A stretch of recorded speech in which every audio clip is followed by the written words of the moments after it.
Hey guys.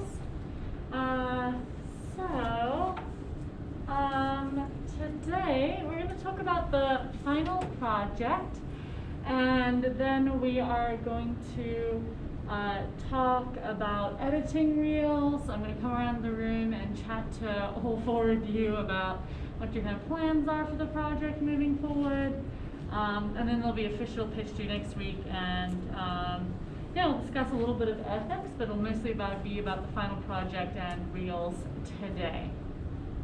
Okay, so who here has already picked out their final project and knows what they're going to do? Okay, cool. So, that's pretty fine. So let's discuss all of these options. This is the published assignment. It should be there. Basically, for the final project, you guys get to pick what you want to do. So there's a very big box of things that you can do. Before I kind of kept everything really tight and given you really strict boundaries on things. And now, we're ready to have some fun, make something entertaining, make something that you're proud about, that's going to be fun to work on, that has some kind of relevance to what you want to do moving forward with videos. So this is where you get to have some fun. So option one is shoot a video story for yourself. And I recommend this if you're super new to it, but on next week, Tuesday, I'm going to bring in my gear bag that I usually do. I kind of spoke to some of the other students as well, and they would like to do like a shooting video day. It's a video editing class. Like I'll bring in my gear bag. Every video has their own kind of process. But I'll talk about what I usually travel with, my shooting style, like what I typically will bring along. Matt's going to do the same, so we'll get our two opinions on what we typically do. And you're going to look at shooting video. So I know a lot of people take 211 as well as this class, so there'll be a little bit of overlap, but I'll try and make it unique and add valuable, different insight into it. So shoot a story for yourself. Whenever you want to. As long as it is a story. Then a demo reel, which will be a large topic of discussion today. So basically this is your visual resume. This is the video that you'll send along with your resume depending on what jobs you're applying for. And I have kind of mixed feelings about reels, honestly. I don't think they're always appropriate, and we'll talk more about that later. But if this is the last video production class you're taking, that might be a really good choice for you. That you can demonstrate what you've learned from this class and send it to potential employers. But if you are pretty sure you're going to be taking other production classes, I do not recommend this option, because by the time you get through those, the stuff that you're working on now will hopefully be at the bottom of your pile of stuff that you're proud of, because you'll improve from there on. But I know some people just want video editing as a side skill, and this may be a good opportunity for that. So our next choice is this short film, and I'm going to actually pull it up on EditStop. Yeah, okay, let's actually close this. So this is a website that we have purchased footage from. You do not need to download anything off the site. We've purchased it, we've purchased the things that we need. The reason I'm showing it to you is because they have the clips available for you to look at. So you can use this as a deciding factor on what you want to watch or what you want to edit. So the short film that we have selected, there we go. So it's called Bingo Night. And the beautiful part about this is that there's multiple stories within Bingo Night here. So you can buy them separately. We just bought the whole thing. And basically what happens here is that there is this older lady who is about to get kicked out of her retirement village, does not have money, and she meets with a friend and has a discussion with a friend during a karate class. So that's the side story there, and there's a whole little interaction in a karate class. Then gets together with another lady, and they rob a bingo hall to try to get money. So it's a comedy. It's R-rated, so that'll keep your life interesting. It's really like, there's a couple F-bombs, basically, is what it is. There's a gunshot and some violence in the very big, so like nothing compared to most TV. But it's a fun one. There's nothing scary about it. It's more of a comedy for sure.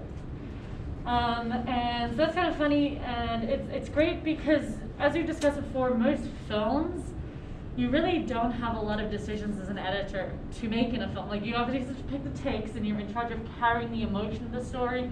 And I'm not saying that it's easy by any means to edit a film, but you don't have a lot of agency when it comes to the story. Whereas with this project, you have so much agency. You can tell the story however you want to.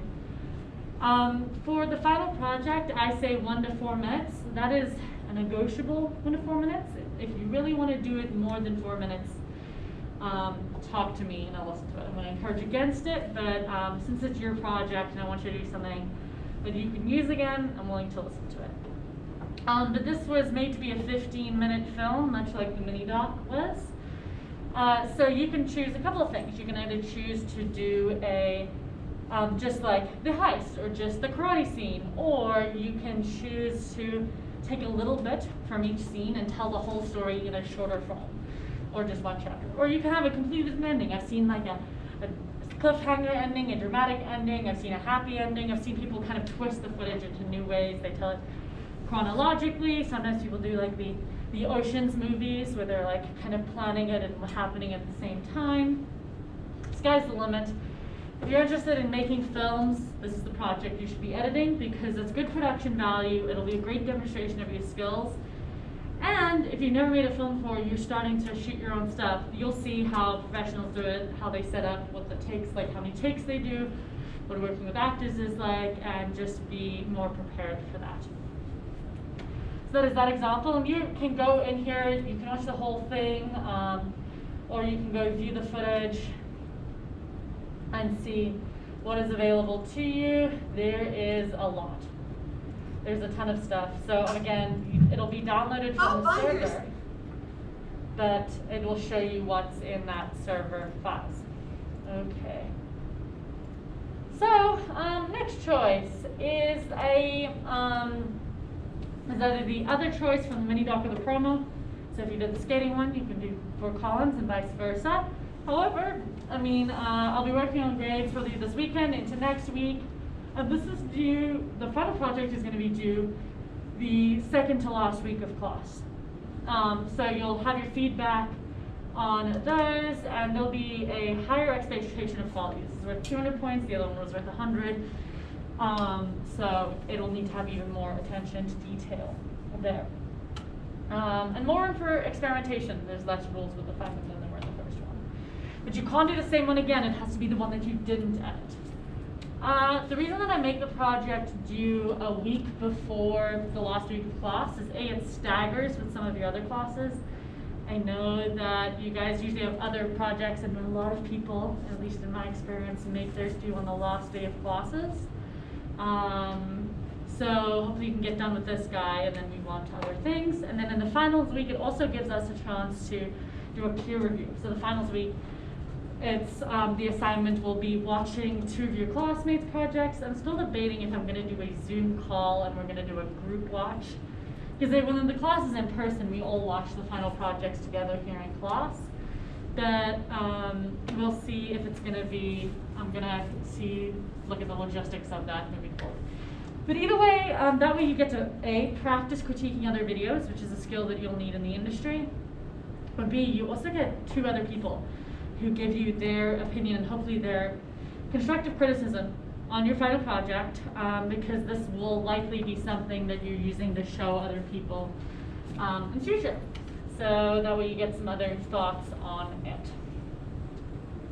Okay, so the last few choices. You have this profile piece. So this is nonfiction again. So this guy. So what is here? This is also downloaded off EditStock, and it is a profile piece on this artist in San Francisco, and he's painting a mural. The cool part about this is that there's actually no sit-down interview. It's just a voice interview with him, and there's some really beautiful cinematic footage in this. Beautiful colors, slow-mo, good motion, really cinematic stuff that can establish you as an editor who works with high-quality stuff. Also get some more practice telling stories with real characters as opposed to doing a film if that's what you're interested in.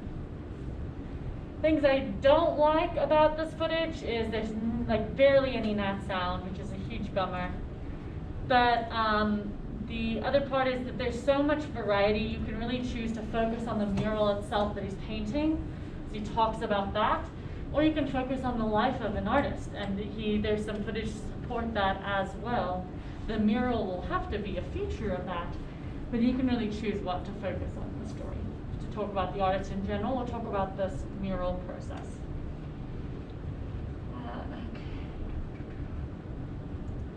So, if you're looking to go into stuff in natural resources, there's another Park Service project on rattlesnakes. You have some choices here. It's not like you have to turn to a news package. You can use sound bites. You can not use sound bites. You can really do whatever you want with it. You can either focus on the research they're doing on the rattlesnakes, much like you focused on the research in the news package, except now you can use narration. You don't have to. You can do it in a way more freeform style. Or there's tons of stuff. There's sound bites on just rattlesnakes in general and facts about them. There's tons of footage, so you could just tell your own story about the importance of rattlesnakes or informing people about them, because they're really important in the environment, and that could be a cool story as well. That's not in here. That's on a server here, so I can get you that footage relatively easily. Just be aware it's not in the zip files here. Last but not least, you can do the music video. You kind of had a heads up again with that. You have the multicam assignment, where you have to dip your toes into working with multicam and that feature. So final project will then be obviously telling the whole story. And the thing with this music video is, the reason that I picked this guy, it's also in, the full stuff's also in edit stock as well. That's on YouTube. That's Bingo Night. So here,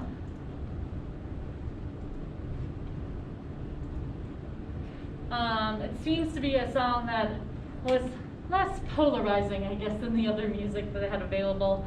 And is a cool example of a story combined with music. So music videos, it used to be a required assignment, but oh my gosh, it was just so much work. It was a lot for you guys to have one more assignment between now and the final. It just was overwhelming, and this is not a small assignment either. It's almost too big to be an assignment that's not a final. Is what I've come to find out. So I instead then, give you a little touch of multicam, get you introduced to the feature, kind of store in the back of your brain if you're not going to use it for this project, and then get some experience with music videos if you're, just so you have that, but only then do it if you're really interested in doing music videos. So, yeah, they're so controversial too, because,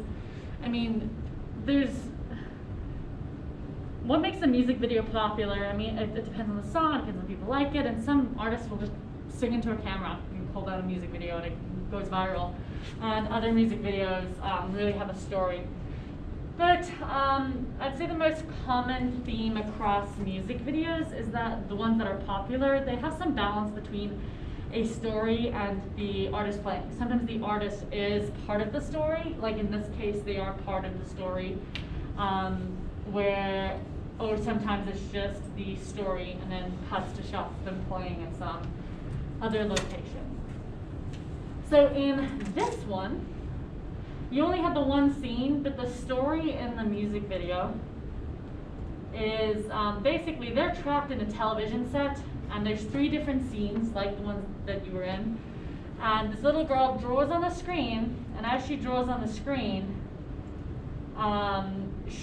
whatever she draws appears in the music video, in the set where they're trapped.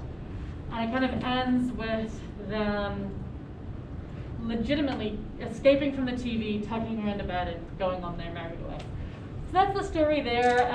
If you choose to tell it in the way that it was intended to be, you really have to focus on demonstrating the interaction between the girl and the band, because that can be really confusing depending on how you edit it. We can talk more about that if you choose that assignment, but that is what you are in for with that. It's also a big project. They're all big projects, but yeah, it's a lot. So, point with the final video project. have fun. Like, do something that you're interested in, that you think you're going to enjoy, that you care about. You need to demonstrate the things you've learned in this class, so, and build on those skills. So number one, you need to tell a story of some type. You need to use good visuals, have good shot selection, good pacing, well-balanced audio, all those things. So it's a very vague rubric. Have good text, make sense, clean sound bites if you have sound bites, clean narration if you have it, and not have any errors in it.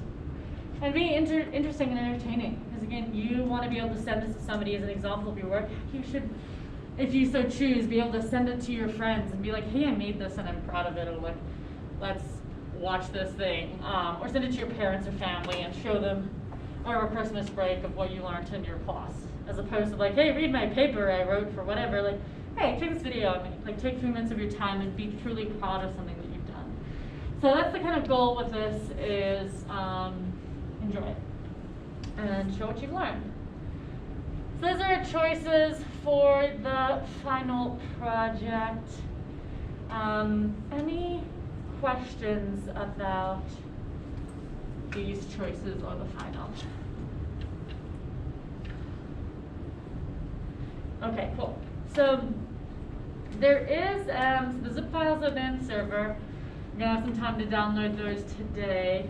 There is another assignment to post the due date for that now. That's gonna be due on Monday night of next week. So this is your pitch. So today I'm gonna go around the room and help you brainstorm to figure out, hey, what project are you doing? And I can give you some tips and heads up of like, hey, this is what you're in for. But this one is really you having gone through the footage, have an idea, be like, this is how I'm gonna tell the story. And that way I can kind of work with you on some of the issues I anticipate you having, see if you're on the right track. Because at the end of the day, like, I'm not trying to trick you guys out. I want you to make a good project so much. It makes, you get good grades, you get something you're proud of and you can show, and I get to be entertained for a couple hours while I watch them. So I really want you to do well, and this pitching process is part of that. So I really want to give you feedback as we go in person so we can talk about that. So make sure you have that done. It's due. It should pop up on your Canvas calendar. Is that the right date?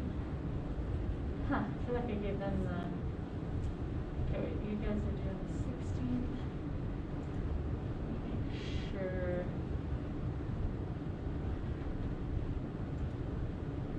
Huh. They were just supposed to be due tomorrow. Never mind. Oh well, that's a bummer. Not relevant to you guys. Yeah, that'll be due on Monday next week. So, okay. Having watched through that, you should be able to write a couple paragraphs and talk about it. Cool. So for 20 points, don't forget that. Okay. Cool. Before I go around and talk about the final projects with you guys, I'm going to address a few other things. So, the main thing being classes to take moving forward if you would like to continue video production stuff. So, here, let's see, CSU, JMC. So I'm going to pull up the course requirements on the JMC website here so you can pull these up. You all have an advisor, right, that is going to help you make sure you graduate, meet your requirements, do all that. I think Ella's the main one in this department, and Ella's great. I get on super well with her. She cares about her students a bunch, or whoever your advisor is. But they're not typically experts in all the different kind of tracks that you can take here. So she's going to help you graduate, which other people won't, but she may not have good advice for like when to take which classes to make sure you get to the advanced classes. So to prove my point, I'm going to pull up this little thing that she's that they've likely pulled up with you. Ah, no, that's not what I wanted. Go back. Thank you. Okay, so graduation requirements. Under there is your little major check sheet. So it tells you what you need to do, blah, blah, and gives you all the classes on the second page. That's what we care about. So you're sitting here in video editing, and that is meets one of your production electives. But if you decided, or if you always knew that video was a thing you wanted to do, you need to take 345 ASAP, as soon as you can. So that's electronic field production. Remember the number, not the name, because the name is probably going to change. I don't think this is the most up-to-date sheet because the name is misleading. So what this class is it's shooting and editing video. So it's structured similarly to this in that the first half of the semester is projects that are really skill-based and specific. So you really learn how to shoot different things. There's a sequencing assignment and stuff like that, and short stories, but then you get to kind of make whatever you want to. You're shooting and editing a project pretty much every week. It's a lot, but it is going to make you great, really kickstart your video production knowledge. The reason that I say take this ASAP is because if you continue to enjoy production classes, that is a prereq for all the other fun advanced classes that you'll want to take if you're going into video. So things I recommend, definitely advanced electronic media production if this is your thing. If video is your side skill, don't need that.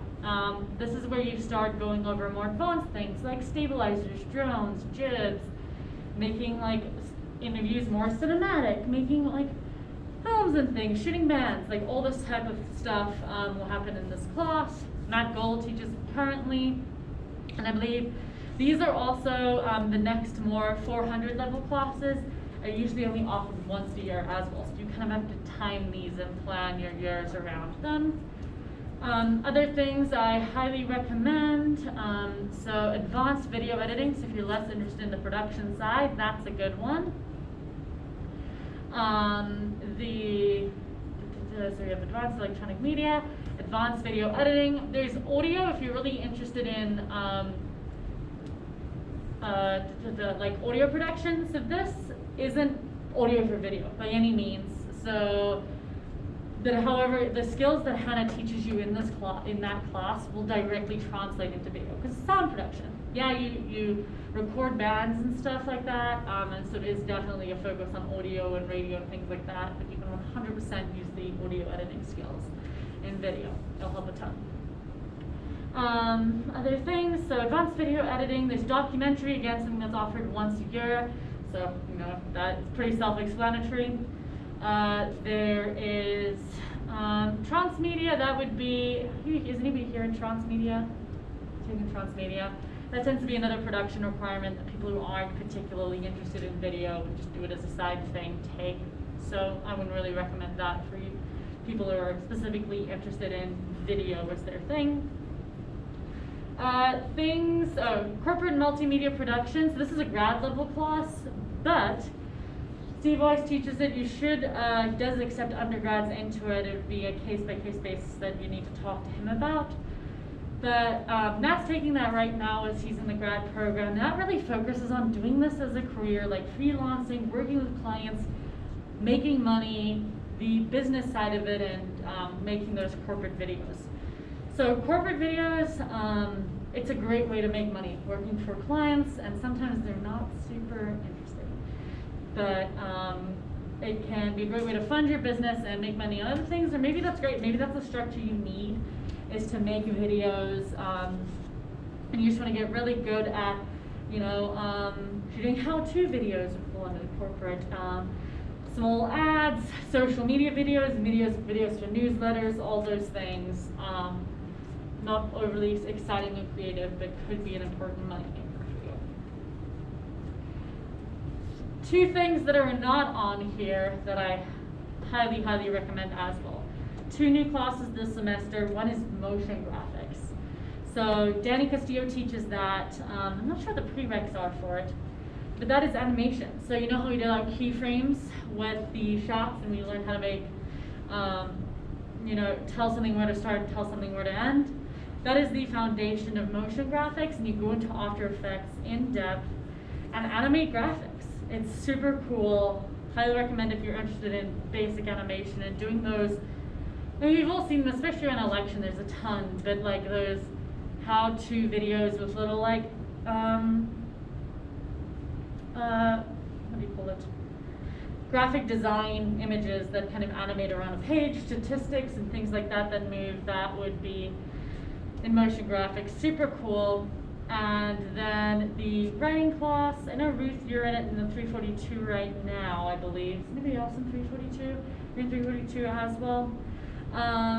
So you guys worked on a script for a movie type thing as well. I don't know what other scripts you're working on, but it's writing for visual media. It's like we do a lot of like writing for kind of like advertising or corporate scripts, and we also do like a series of like TV episodes. So Nice. we do some like Hollywood scripting too. Great. So that just started getting offered, and that meets one of your writing credits. And again, if you're a video person, that's one of the classes you should be taking, because as we've learned in this class, writing for video is completely different than the writing you've been taught your whole life.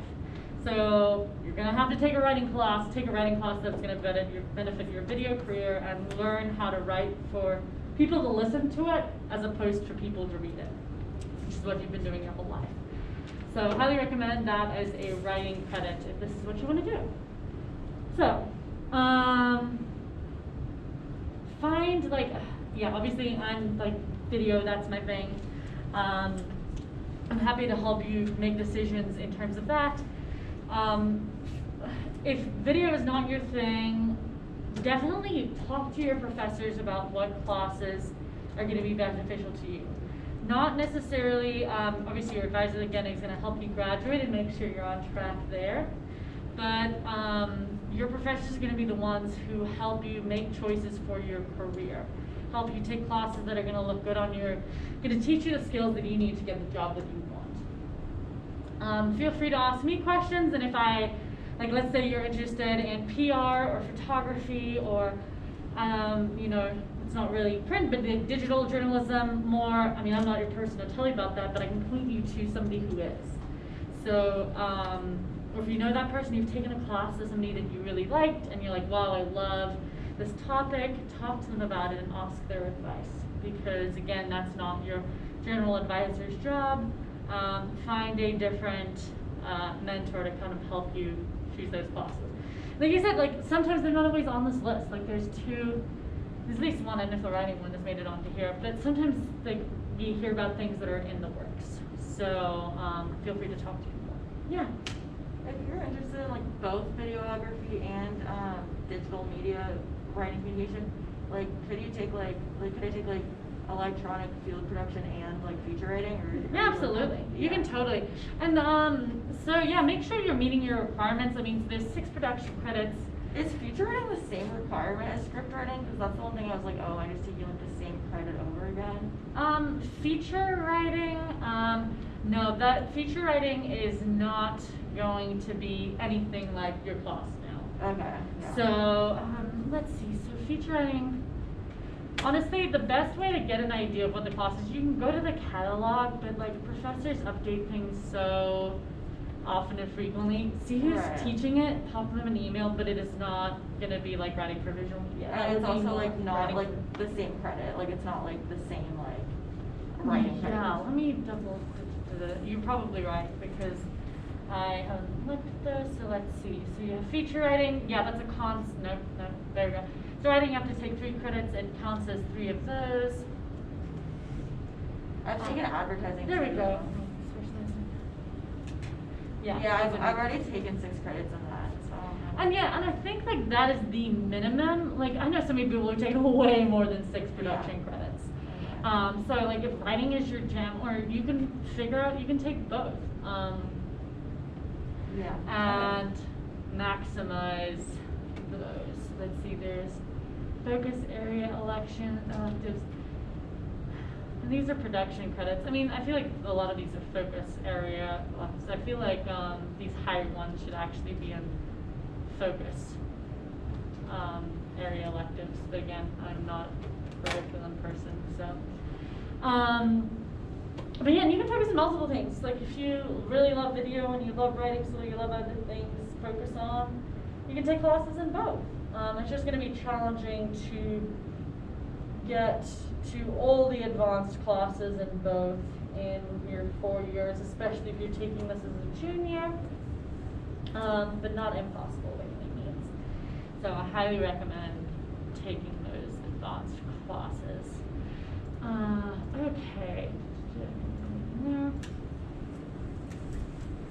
So that kind of covers my spiel on classes and registration and advising.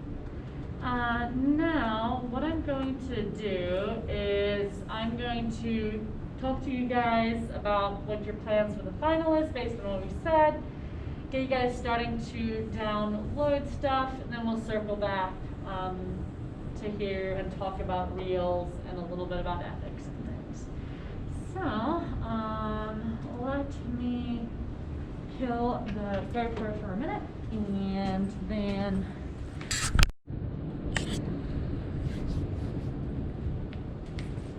okay, let's talk a little bit about Reels. So I know none of you guys are planning to do a Reel yet, but this is something that when we talk about, because you'll likely have to do one at some point if you're going into video production, and if you're going to take more classes, then you'll probably do it when you're done with those. But if not, like, I like to give you some information and things to think about when making a Reel.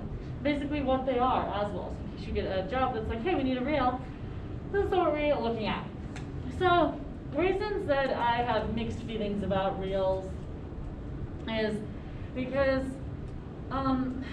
most of the jobs that you will likely be applying for will require a lot of storytelling in them.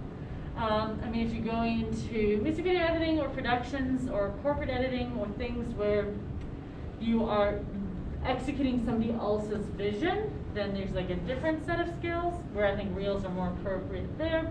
Sometimes they don't always demonstrate that. They're just not being like videos and clips cut to music and don't tell you a lot about the person. So that ends up being my pet peeve about video editing Reels, because my reason was, well, you could tell more about me by watching 2 of my projects than you could by this Reel that I've edited together.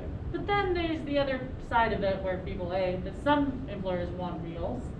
I mean, they only get jobs without them, but some employers want them as well. It also gives you the opportunity to demonstrate to somebody, hey, what you can do in a shorter amount of time, and maybe practice some new skills, maybe that you haven't demonstrated in your other projects. So on that note, to play this video, we're going to talk about his Reel, and this is a YouTube video. Gosh, it was I can't remember his name. Sansevera's tips for editing a Reel. I do not agree with all of them. It's kind of like resumes, you know. He'll say some things that I disagree with. There is, and he'll probably disagree, and other people disagree with the things that I say. But I've kind of tried to accumulate all the knowledge of talking to other people, watching YouTube videos, and what I've experienced into what I'm about to present to you. But it's like a resume. Some people will be like, hey, put your education at the top, education at the bottom. It also depends on the job you're applying for and what that person is looking for. So, without further ado, let's watch his tips. Or let's watch his...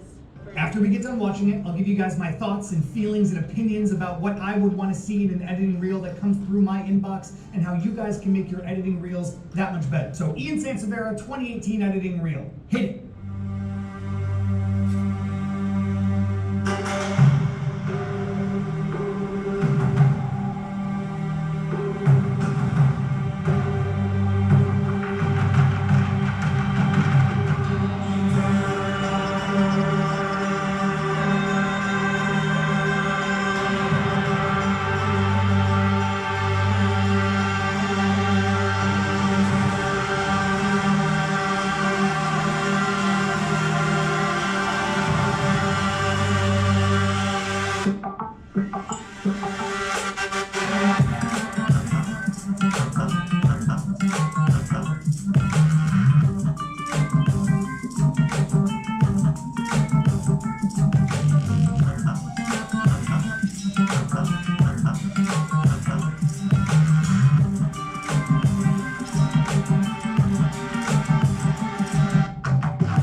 How'd you like it? Comment in the comment section below. Let me know what you thought. All right, now before we get in, Okay, so before he gets into talking about what he likes to do in Reels, what do you guys think about it? What can you tell about him as a video editor? Do you like it? Do you not like it? What are your thoughts on this guy? It was really cool. It was like captivating the whole time. So What do you like about? What do you think kept you captivated by it? I think that he had, like, although he had a bunch of different stuff, he kind of had a same aesthetic throughout, which was kind of like the California aesthetic, and Mhm. the colors kind of stayed the same. And I like that he showed so many different skills. Like, he showed that he could do like ads in a studio, and he showed that he could do dialogue scenes, and he showed that he could do video game stuff. So it just showed like how diverse his skill set was. Cool. Absolutely. Other thoughts? Yeah. I think my main thing was it's like it's hard to like I would almost cut it up into different sections because like when in that type of video it kind of just seems like it's like its own video instead of like I feel like a reel should just be a compilation of what you've done, and I felt like the reel was kind of like his reel was more like just like a separate video from his. It's I don't know, it's hard to distinguish like what skills. I guess I don't know, but I guess he's trying to show like kind of like impress people with it, which is obviously what it does. But. Yeah, and I kind of agree with that. And for his style, I mean, he's also aware of the differences are is that he, obviously he name dropped a lot, and that's part of the reel. It's like, oh look, I've edited for, Quest, Monster, Brusque, Victoria's Secret, like, and a bunch of other things that are like pretty big name brands. So like, he can tell that, hey, you probably can't, I would be able to afford it for any project that I wanted to do with our stuff. But, it's just, I don't know a whole lot about, like, what was his skill, like, what were you demonstrating here, what was the story here, what was the point of this video? So kind of, I just wasn't sure a whole lot about what he does. I know who he's worked with, and he seems to be proficient at it, but I don't know, yeah. I'm kind of with you on there. I have mixed feelings about it, and again, this is how our reels are, they tend to split the room. For like documentary stuff, I don't think he would be your guy at all, which is totally fine. But he just hasn't demonstrated those skills. Just kind of name dropped it. Anyway, let's continue seeing what he has to say. I'll post it throughout, kind of give you my thoughts on what he says, because I agree with him on some things and disagree with him on other things. but my number one recommendation for putting together an editing reel is the actual reel itself has to be an edit. You can't just take something that you've edited in the past and just throw it onto a timeline with new music underneath it and expect it to give that person watching it a feeling of like, wow, like that's really cool. It just doesn't work. Every single one of the videos in my reel was a separate video at one time. It had different music, it had different pacing, it had different everything, but I re-edited it to the music that's in my current reel to make it feel like an overall single edit. Does that make sense? Editing reel should be edited. So basically all of these edits on this timeline are just chops from individual videos that I've edited in the past. Over here I have a couple different folders. I have my one-up folder, which is everything I do at my current job. I have a freelance folder, which is things I take on in my spare time when I can, and then some stuff that I did at my old job at Quest Nutrition, all of my favorite things, and I threw them onto a timeline. Now this is just a fraction of everything I've worked on. The other recommendation I would give to you is pick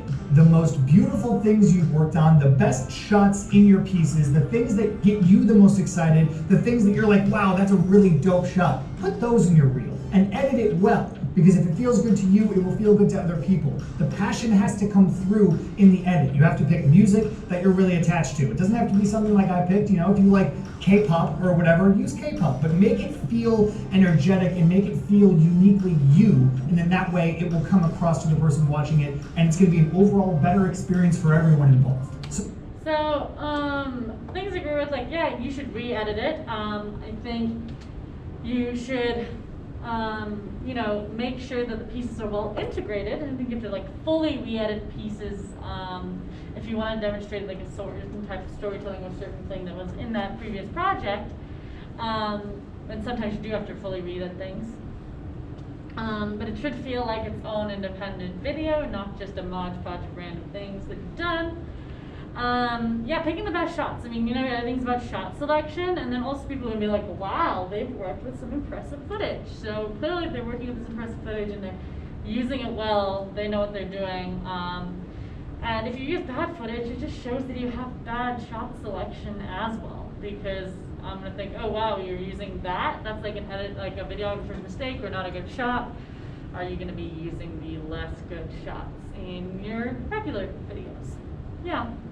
Once we like take like the next class in this and like have our own footage, we could put like, you would want your own footage in this too, right? Yeah, and it depends on what job you're looking for, because that's why I'm like, if you're gonna take 345 and more production classes, I say don't make a reel yet, because most times once you've done that, you would rather include just footage you shot. That's what my reel is. My reel only, and I haven't made one for a couple years. I'll show you guys mine in a bit, as the only stuff that I've shot, even though I've edited other people's work.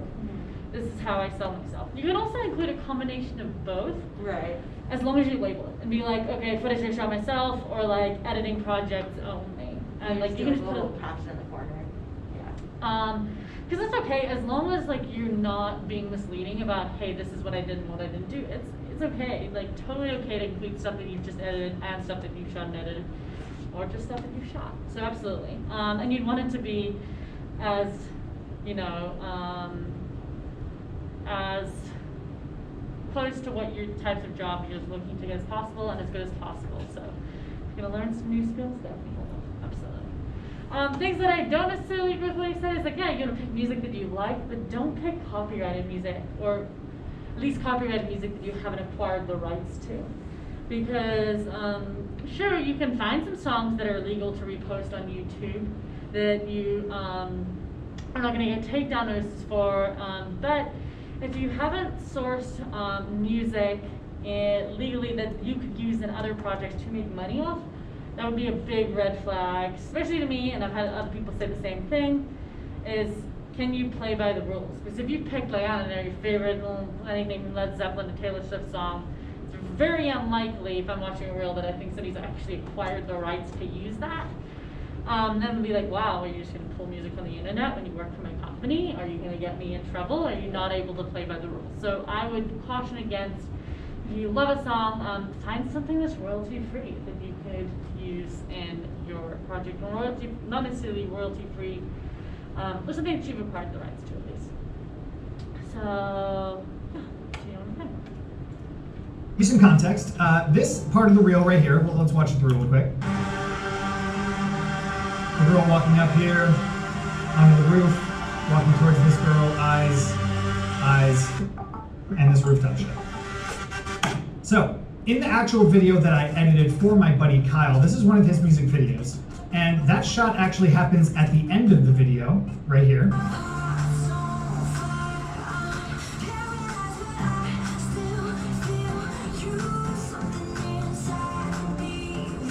Okay, and then the little drone shot that happens at the